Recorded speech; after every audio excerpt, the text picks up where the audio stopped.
donne la parole. Coup de cœur, coup de gueule. RJFM vous donne la parole pendant le confinement. Tous les matins, dans le 6-9, Good Morning Montlu. Good Morning Montlu. Il est 8h45, tout juste, on est ravis de vous retrouver comme chaque matin, c'est vous qui avez la parole à 8h45, vous connaissez ce rendez-vous, vous en avez l'habitude maintenant. Et ce matin, nous allons partir un petit peu plus à l'est, un petit peu plus au nord. On va dire bonjour à Philippe. Bonjour Philippe. Bonjour. Montluçonnais d'origine, expatrié depuis quelques années à Bruxelles. Ouais. Ah, comment ça se passe en Belgique? Où est-ce que vous en êtes de la situation par rapport à chez nous en France? Alors, je vous fais un petit bilan vite fait. Allez-y. En gros, au niveau cas infectés, on est à peu près une cinquantaine de milliers de personnes. Mhm. Au niveau des décès, on est à 7600 décès à peu près. Ouais. Et voilà, aujourd'hui, le déconfinement va commencer. Ils ont voulu faire ça en 4 étapes. Mhm. Donc là, à partir du 4 mai aujourd'hui, on va pouvoir reprendre les activités physiques extérieures avec d'autres personnes que des gens de notre entourage, Ouais. avec port du masque obligatoire dans les transports en commun. Mhm. Ils sont en train de parler à l'étendre éventuellement à l'espace public. Et sinon, après, le 11 mai, les commerces vont réouvrir. Mhm. Le 18 mai, les écoles pour les niveaux les plus hauts, je vais dire. Et après les 8 juin, éventuellement les restaurants et les bars, sachant que les festivals et les parcs d'attractions jusqu'au 31 août pour l'instant, c'est annulé. Ouais. Alors on est à peu près globalement sur les mêmes formes qu'en France. On rappelle que la Belgique, effectivement, 7000 morts, mais rapporté au nombre d'habitants, c'est quand même l'un des pays européens qui en proportion a été pas mal touché.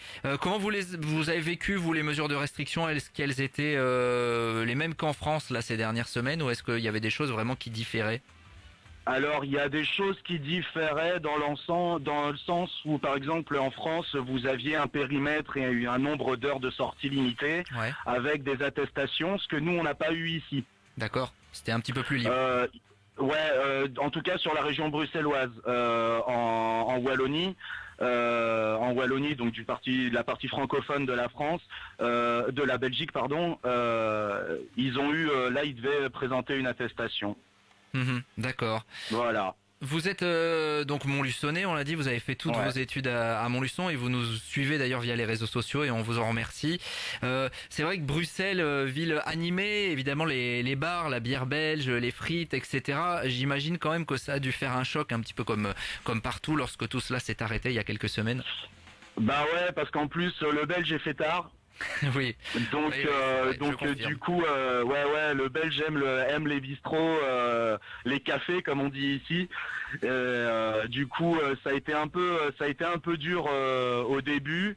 Enfin, l'annonce a été un peu choquante sur le coup. Donc, il y a eu une grosse, le dernier jour, je vais dire un gros élan de personnes dans les cafés pour fêter la dernière. Et à mon avis, à la réouverture, ça va être la même grosse fête. Ouais, bien sûr. Bon, en tout cas, comment ça se passe? Comment vous avez atterri, vous, Montluçonnais, à Bruxelles, et depuis quand? Alors donc ça fait une quinzaine d'années que je suis en Belgique. J'y ai atterri parce que je parlais pas assez bien l'anglais pour partir en Angleterre. Est-ce que vous parlez le belge? Ouais, bah, vous n'avez pas pris l'accent. avec l'accent, ouais. C'est très cliché ce que je viens de faire. C'est pas très sympa pour eux. Non. Bon, c'est c'est pas très gentil, ça. Hein. Faut pas se moquer dans la logique. Hein. C'est excellent. Donc voilà, je suis arrivé et puis j'ai bossé un petit peu dans la restauration et là maintenant depuis 5 ans je travaille dans l'administration publique. D'accord. Bon, et ça se passe bien. Vous revenez quand même à Montluçon de temps en temps? Vous avez encore des accroches? J'ai ma maman qui est toujours là et quelques copains à qui je passe le bonjour s'ils vous écoutent, Émilie, Julien, voilà, et d'autres encore. Bon, et puis vous occupez également votre temps avec un groupe de musique, je crois. Ouais, on a fait le dernier concert. On a fait le dernier concert du confinement, pardon.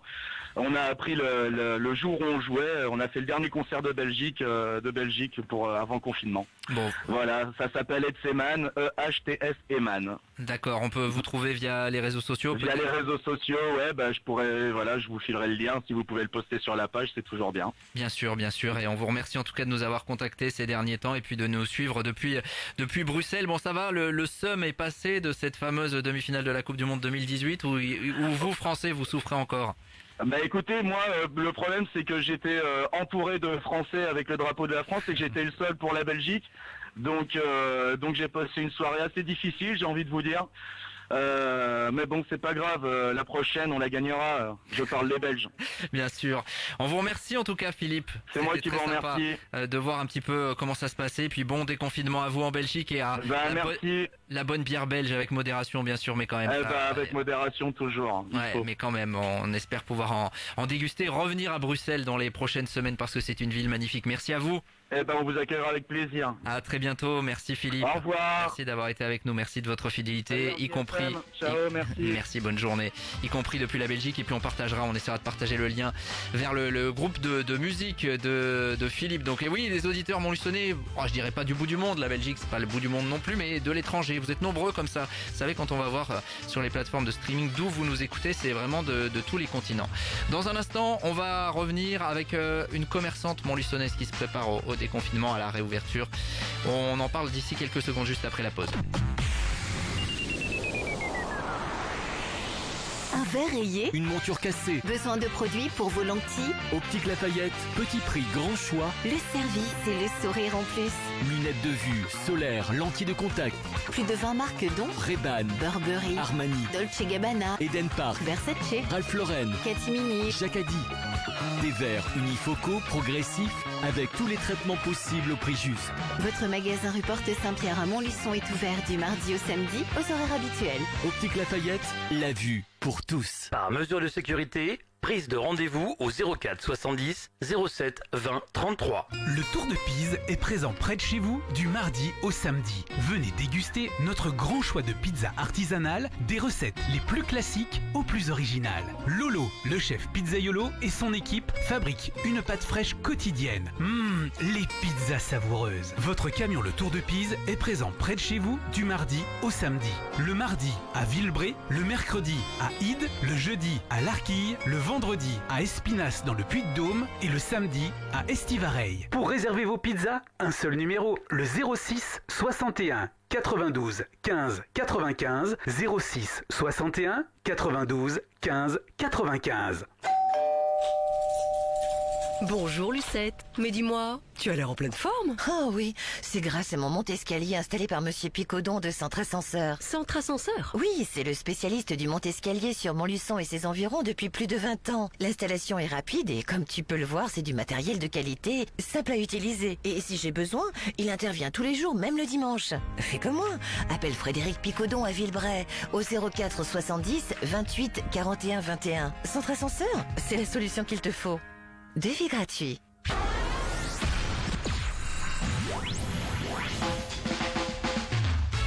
8h53 sur RJFM, on continue évidemment à vous donner la parole chaque matin tout au long de cette semaine et ce qu'on aura fait durant toute cette période de confinement, on fera le moment venu des remerciements parce que vous avez été géniaux durant cette période.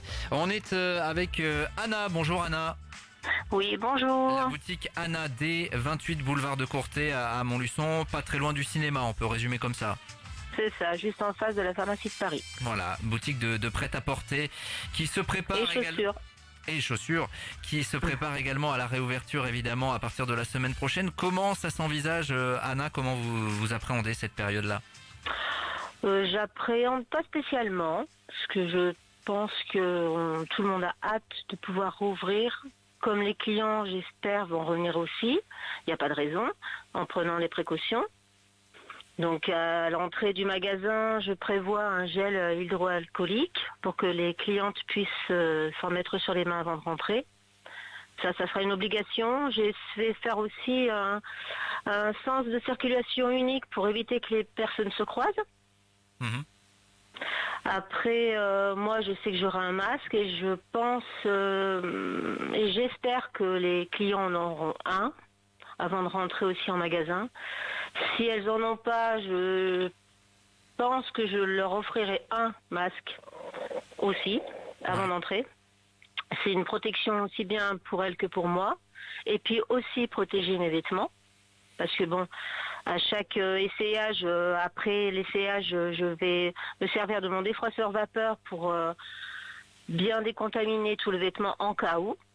En cas où, hein, parce que bon, pourquoi on serait contaminé, hein, étant donné que tout le monde a bien respecté le confinement.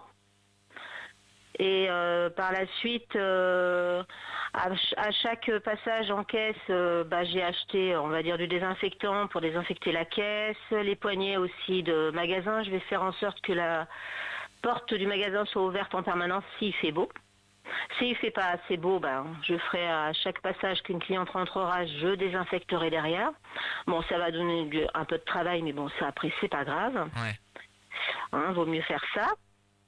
Et puis j'ai un purificateur d'air aussi, un désinfectant de surface et textile aussi. Bon, donc il y a des choses qui se mettent en place, quoi. En gros, voilà. Vous avez conscience évidemment que ça sera du temps en plus, que ce sera de la vigilance finalement quasiment tout le temps, mais c'est à ce prix-là. Aujourd'hui, vous avez trop envie de retourner dans votre boutique, j'imagine. Tout à fait. Et puis hâte, et on est plusieurs, on est nombreux et nombreuses à reprendre notre travail, hein, et avec joie, on va dire. Ouais. On est très contents. Est-ce que vous attendez à ce que les clients hésitent ou les clientes hésitent finalement je pense qu'il va y avoir certaines hésitations. C'est pour ça qu'à partir du 11 mai, je vais sûrement changer mes horaires, hein, adapter mes horaires en fonction des gens aussi. Donc je pense que le matin, le lundi, de 10h à 13h, je serai sur rendez-vous. L'après-midi de 14-18, entrée libre en respectant les conditions sanitaires. Et du mardi au samedi, je pense faire 10h-18h, entrée libre en respectant les conditions sanitaires. Et sur rendez-vous avant 10h et après 18h. Voilà, donc adaptation finalement. Voilà. On peut rappeler un petit peu le style de votre boutique ?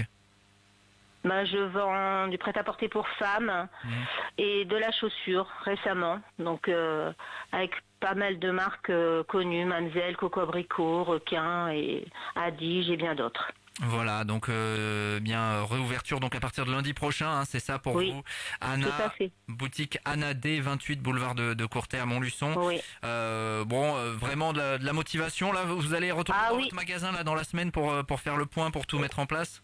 Oh, mais c'est déjà fait depuis un moment, j'y suis allée plusieurs fois. J'ai même fait un grand rangement. On a eu l'occasion. Ouais, pour le coup.